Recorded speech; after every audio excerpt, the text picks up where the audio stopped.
অপ্রিয় একটা প্রশ্ন দিয়ে শুরু করি। লিওনেল মেসির কি কাতার বিশ্বকাপের পরে অবসর নিয়ে নেওয়া উচিত ছিল? নিদেন পক্ষে 2024 কোপা আমেরিকার পর যেমনটা আনহেল দি মারিয়া করেছেন। আপনি আর্জেন্টিনার সমর্থক হলে এতটুকুতে আমার উপর বিরক্ত হয়ে যাওয়ার কথা। আর্জেন্টিনা বিশ্বকাপ শুরু হচ্ছে, যেখানে মেসি আরেকবার দলের প্রাণভোমরা, সেখানে কোথায় আর্জেন্টিনাকে নিয়ে ভালো ভালো কথা বলবো তা না, দলে মেসি থাকা উচিত ছিল কি ছিল না সেটা নিয়ে প্রশ্ন তুলছি। প্রশ্নটা উঠছে কারণ লিওনেল মেসির লিগেসি এবার হুমকির মুখে। কীরকম? এমন না যে এবার মেসি যদি বিশ্বকাপ না জিতেন তাতে তার লিগেসি একেবারে ধুলোয় মিশে যাবে। মেসি যদি কাতার বিশ্বকাপ নাও জিততেন তাতেও তিনি অল টাইম গ্রেটদের একজনই থাকতেন, এটা সবাই জানি, তাই না? তাহলে মেসির লিগেসি হুমকির মুখে কেন বলছি?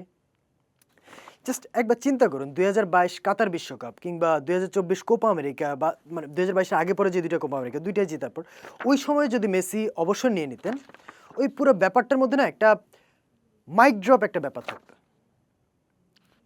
কিন্তু এবার চিন্তা করুন তো, যদি আর্জেন্টিনা কোনো কারণে রাউন্ড অফ 16-এ বা কোয়ার্টার ফাইনালে বাদ পড়ে যায়, তাহলে অবভিয়াসলি এই বিশ্বকাপই তো মেসির শেষ হতে যাচ্ছে বলে আমরা ধরে নিতেই পারি। যদি আর্জেন্টিনা রাউন্ড অফ 16 বা কোয়ার্টার ফাইনাল বাদ পড়ে, তাহলে মেসির বিদায়টা হয়ে যাবে একটা ফ্ল্যাট একটা এন্ডিং।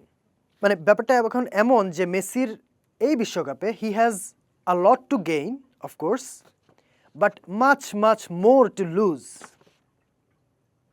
তো মেসির লিগেসি যখন এরকম একটা প্রশ্নের মুখে, আর্জেন্টিনা কতটা প্রস্তুত? আর্জেন্টিনা কি টানা দ্বিতীয় বিশ্বকাপ জিততে পারবে, নাকি এবার কোয়ার্টার ফাইনাল, রাউন্ড অফ 16 বা নকআউটে বা কোনো এক পর্যায়ে আগেভাগে বাড়ি ফিরতে হবে? চলুন সেই আলোচনাটা কিছুক্ষণ করি। আলোচনায় যাওয়ার আগে আমরা আগে আর্জেন্টিনার স্কোয়াডটা একটু দেখে নিই। স্কোয়াডটা যদি আমরা দেখি, আপনি একটা জিনিস খেয়াল করবেন, 2022 বিশ্বকাপে আর্জেন্টিনার শিরোপাজয়ী যে দলটা, তার কোর প্লেয়ার যারা, তার বেশিরভাগই কিন্তু এবারের বিশ্বকাপেও আছেন। শুধু তাই নয়, তার সঙ্গে যোগ হয়েছেন নিকো পাজ, ভালেন্তিন বার্গোর মতো তরুণ প্রতিভারা। নিকো পাজকে তো ভাবা হচ্ছে মেসির উত্তরসূরি, যে মেসি চলে গেলে বা মেসি কোনো কারণে কোনো ম্যাচে না খেললে বা শুরু থেকে না খেললে ওই জায়গাটায় নিকো পাজ খেলতে পারবেন। কোমোতে অসাধারণ একটা সিজন কেটেছে তার। তো এই যদি হয় স্কোয়াড, আচ্ছা আমরা এখান থেকে আর্জেন্টিনার একাদশটা কীরকম হতে পারে সেটা একবার একটু দেখে নিই। আর্জেন্টিনার একাদশে গোলকিপিং পজিশনটা নিয়ে সম্ভবত কারো কোনো ধরনের কোনো সন্দেহ নেই। আর্জেন্টিনার বাজপাখি তো আসেনি, এমিলিয়ানো মার্তিনেজ। তার ইনজুরি নিয়ে একটু ডাউট আছে, তার হাতে একটা ইনজুরি আছে, তিনি একেবারে শুরু থেকেই খেলতে পারবেন কিনা তা নিয়ে একটু ডাউট আছে। বাট যদি প্রথম ম্যাচ নাও খেলতে পারেন, দ্বিতীয় ম্যাচ, তৃতীয় ম্যাচ, মানে আর্জেন্টিনা বিশ্বকাপে তাকে নিয়েই খেলবে, সেটা দ্বিতীয় ম্যাচ থেকে হোক বা তৃতীয় ম্যাচ থেকে হোক, যেটাই হোক। সো এখানে এমিলিয়ানো মার্তিনেজকে নিয়ে কোনো সন্দেহ নেই। রাইট ব্যাক পজিশনটাতে আর্জেন্টিনার দুইজন প্লেয়ার আছে, দুইজনের যে কেউই খেলতে পারেন। এটা ডিপেন্ড করবে স্কালোনির উপর, আর্জেন্টিনা কোচ, তিনি অপোনেন্ট কীরকম বা আর্জেন্টিনা ওই ম্যাচে কী করতে চায় তার উপর ডিপেন্ড করে মন্তিয়েল অথবা মলিনা, এই দুইজনে যে কোনো একজনকেই খেলাতে পারেন। লেফট ব্যাকেও একই, নিকোলাস তাগলিয়াফিকো এবং ভালেন্তিন বার্কো, এই দুইজনের মধ্যে তাগলিয়াফিকো এক্সপিরিয়েন্সড, বার্কো একটু বেশি প্রতিভাবান তাগলিয়াফিকো হচ্ছে। এই দুজনের মধ্যে কে খেলবেন? বার্কোর ক্ষেত্রে একটু ঝুঁকিও আছে, এরকম তরুণ একজনকে স্কালোনি নামাবেন কিনা, বাট এই দুজনের মধ্যে হয়তো নামাতে পারেন, বাট এই দুজনের মধ্যে কে নামবেন সেটা ডিপেন্ড করবে ওই একই প্রতিপক্ষকে কেমন খেলে, আর্জেন্টিনা কী করতে চায়, কীভাবে খেলতে চায় তার উপর। তো আমরা দুজনকে আপাতত হিসাবে রাখি। সেন্টার ব্যাক পার্টনারশিপে গত বিশ্বকাপে ওতামেন্দি ছিলেন, কিন্তু ওতামেন্দির এবার যেহেতু একটু বয়স হয়ে গেছে, সেই জায়গায় হয়তো ওতামেন্দিকে আমরা নাও দেখতে পারি। এখানে আমরা মূলত রোমেরোকে তো দেখতে পাচ্ছি, এটা নিয়ে কোনো সন্দেহ নেই। তার সঙ্গে লিসান্দ্রো মার্তিনেজের থাকার সম্ভাবনাটা বেশি, এবং লিসান্দ্রো মার্তিনেজ যেহেতু বাম্পায়ার প্লেয়ার, সেক্ষেত্রে ট্যাকটিক্যালি একটু বেটার অ্যাডভান্টেজ পাবে। যদিও আবার ওতামেন্দি থাকলে বাতাসে বলের ক্ষেত্রে একটু সুবিধা পাওয়া যায়, যেটা লিসান্দ্রোর ক্ষেত্রে হয়তো অতটা পাওয়া যাবে না। এরপর আমরা যদি মিডফিল্ডে আসি, মিডফিল্ডের কম্বিনেশনটা একই থাকছে। এবার হয়তো পারেদেস অতটা রেগুলার খেলবে না, বাট 2022 বিশ্বকাপের পর আর্জেন্টিনা যেই কম্বিনেশনটা নিয়ে মিডফিল্ডে বেশিরভাগ সময় নেমেছে সেটাই থাকতে যাচ্ছে। এখানে Enzo Fernandez the orchestrator, Rodrigo De Paul the engine, আর এদের সঙ্গে থাকছেন ম্যাকঅ্যালিস্টার দ্য কানেক্টর, যিনি মিডফিল্ড এবং অ্যাটাকের মধ্যে কানেক্টিং যেই দক্ষতা, এটা তার খুব দারুণ। এর বাইরে ফরওয়ার্ড লাইনে মেসি তো আছেনই, তার সঙ্গে এখানে স্ট্রাইকার হিসেবে কে খেলতে পারেন? লতারো মার্তিনেজ এবং হুলিয়ান আলভারেজ, দুজনে যে কেউ খেলতে পারেন, বাট স্পিড এবং মুভমেন্ট মিলিয়ে হুলিয়ান আলভারেজের থাকার সম্ভাবনাটা বেশি, এবং তার সঙ্গে মেসির কম্বিনেশনটা আই গেস বেটার হয় লতারো মার্তিনেজ। লতারো মার্তিনেজ বেটার যখন আর্জেন্টিনাকে আর্জেন্টিনার গোলের দরকারটা আরও বেশি হয়ে পড়ে বা ম্যাচের শেষ দিকে বা অপোনেন্টকে পুশ করতে হয় আরও বেশি পেছনের দিকে, তখন হয়তো লাউতারো মার্টিনেজকে নামাতে পারেন। আর এটাকে আরেকটা জায়গায় যেটা বাকি আছে এটা নিয়ে একটু ডিসকাশনের দরকার আছে। এখানে কে খেলতে পারেন? এখানে তিনটে অপশন আছে। এক, থিয়াগো আলমাদাকে হয়তো আমরা বেশি দেখতে যাচ্ছি। আর্জেন্টিনা যদি পজিশন বেসড গেম খেলতে চায় সেক্ষেত্রে আপনি এখানে হয়তো আলমাদাকে দেখতেন, কারণ তিনি ঠিক উইঙ্গার নন, তিনি একজন মিডফিল্ডারই বা অ্যাডভান্সড মিডফিল্ডার বলতে পারেন, যিনি হয়তো মিডফিল্ড এবং মিডফিল্ডের সাথে কানেকশনটাই বেশি থাকবে তার। কিন্তু যদি আর্জেন্টিনার অপোনেন্ট এরকম হয় যে আর্জেন্টিনাকে আমরা যেটাকে বলি মাঠটাকে স্ট্রেচ করার দরকার হয়, তখন কে খেলবেন? এখানে আবার দুইটা অপশন আছে। যদি আর্জেন্টিনার লেফটে মাঠটাকে বেশি স্ট্রেচ করতে হয়, সেখানে হয়তো আমরা নিকো গনসালেসকে দেখতে পাবো।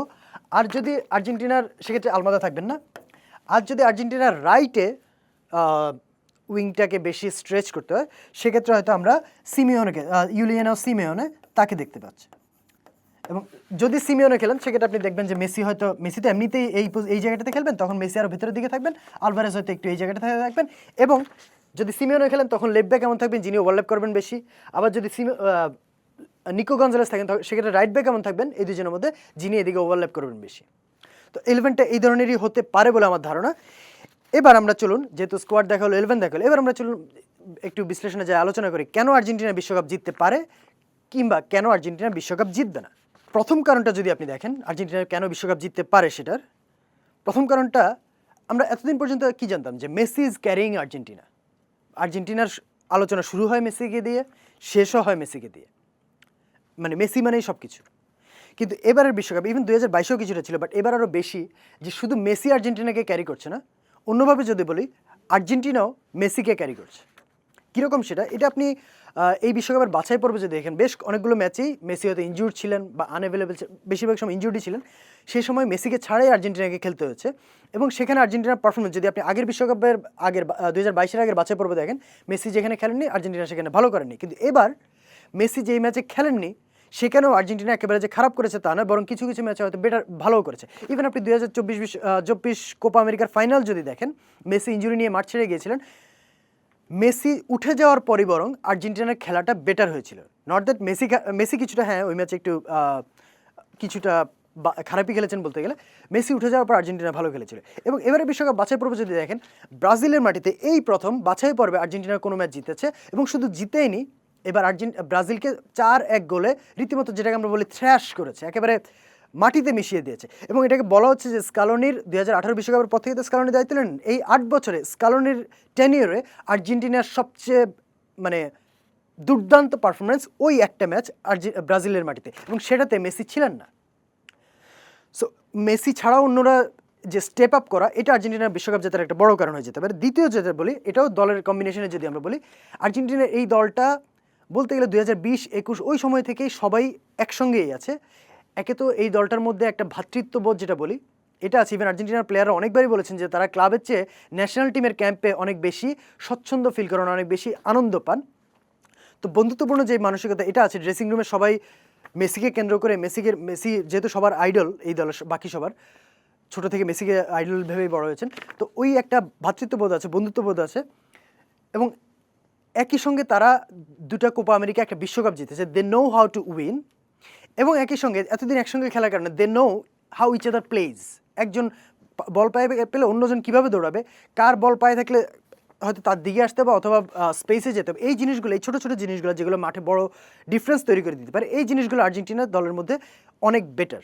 3 নম্বর কারণ যদি আপনি বিবেচনা করেন, the master tactician Lionel Scaloni. Argentina 2022 বিশ্বকাপ জেতার একটা বড় কারণ, আর্জেন্টিনা 2018 বিশ্বকাপে যে একটা ফ্রাস্ট্রেটিং একটা রেজাল্ট, বা 2019 কোপা আমেরিকা পর্যন্ত, তারপর যে আর্জেন্টিনার রাইজ, তার একটা বড় রিজন লিওনেল স্কালোনি। এবং এবারও আর্জেন্টিনার ডাগ আউটে স্কালোনির উপস্থিতি আর্জেন্টিনার বিশ্বকাপ জয়ের একটা বড় কারণ হয়ে যেতে পারে, যেটা আমরা কার্লো আনচেলত্তির ক্ষেত্রে, ব্রাজিলের ক্ষেত্রে বলি যে কার্লো আনচেলত্তি থাকার কারণে the same thing with Argentina, যে তাদের একজন মাস্টার ট্যাকটিশিয়ান আছে ডাগ আউটে, লিওনেল স্কালোনি। এই মুহূর্তে ইন্টারন্যাশনাল ফুটবলে যদি বলা হয় যে সবচেয়ে সফল, সবচেয়ে তুখোড় কোচকে, আই গেস সবচেয়ে বেশি ভোট স্কালোনির দিকেই পড়বে। এবার যদি আমরা আসি কেন আর্জেন্টিনা বিশ্বকাপ জিতবে না, প্রথম কারণ, আমরা তো মেসির কথা বললাম যে মেসির বয়স হয়ে গেছে, মেসির গতি কমেছে, মেসি MLS-এ গেছেন, তিনি কতটা প্রভাব রাখতে পারেন MLS অবভিয়াসলি ইউরোপিয়ান টপ লিগের মতো অতটা কম্পিটিটিভ না, সো তিনি কতটা প্রভাব রাখতে পারেন মেসিকে নিয়ে অনেক আলোচনা আছে। কিন্তু শুধু কি মেসির বাইরেও আর্জেন্টিনা অনেক প্লেয়ার আছে যাদের বয়স হয়েছে 2022-এ যারা আরও ইয়াঙ্গে ছিলেন অবভিয়াসলি, বাট এখন হয়তো ক্যারিয়ারের শেষ দিকে চলে এসেছেন।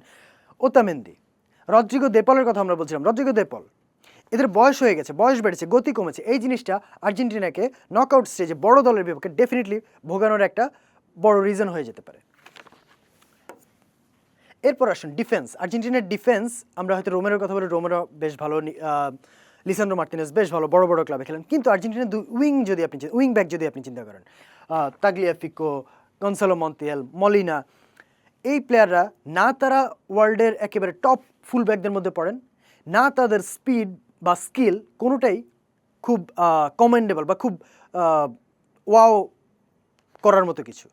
তো আপনি জাস্ট একবার চিন্তা করেন, নকআউট পর্বে ফ্রান্সের বিপক্ষে এমবাপ্পের এগেনস্টে দৌড়াচ্ছেন মলিনা বা মন্তিয়াল, বা তাগলিয়াফিকো দৌড়াচ্ছেন দেম্বেলের এগেনস্টে, ওলিসের এগেনস্টে, এরকম, বা ইয়ামালের এগেনস্টে দৌড়াচ্ছেন।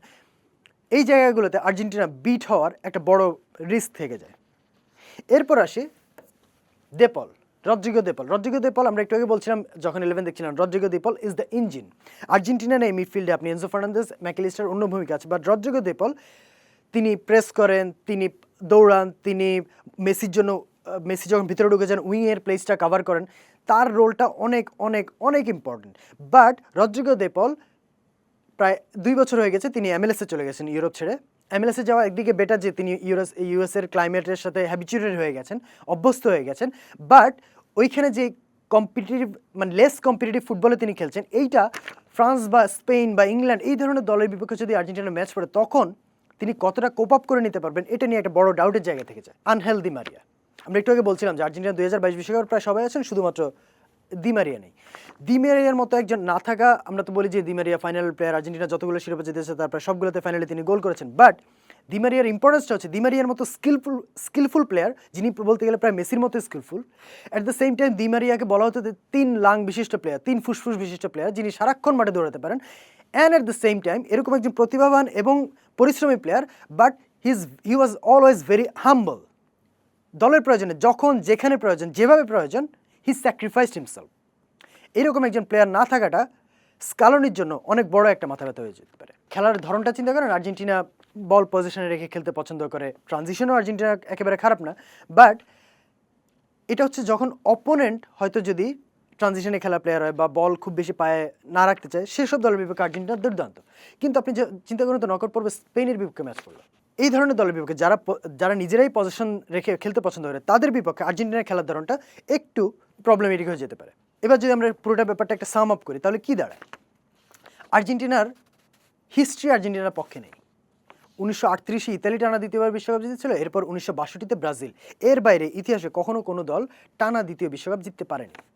সো আর্জেন্টিনা এবার টানা দ্বিতীয় বিশ্বকাপ যখন জিতে যাচ্ছে, ডেফিনেটলি এটা একটা বড় চ্যালেঞ্জ।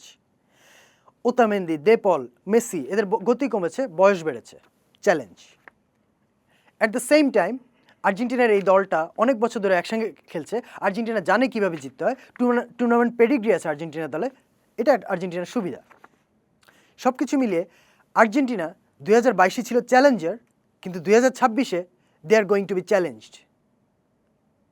কতটুকু সেই চ্যালেঞ্জের জন্য প্রস্তুত আর্জেন্টিনা? কি মনে হয় আপনার? বিশ্বকাপ জিতবে নাকি আগে বাড়ি ফিরতে হবে? জানিয়ে দিন কমেন্টে।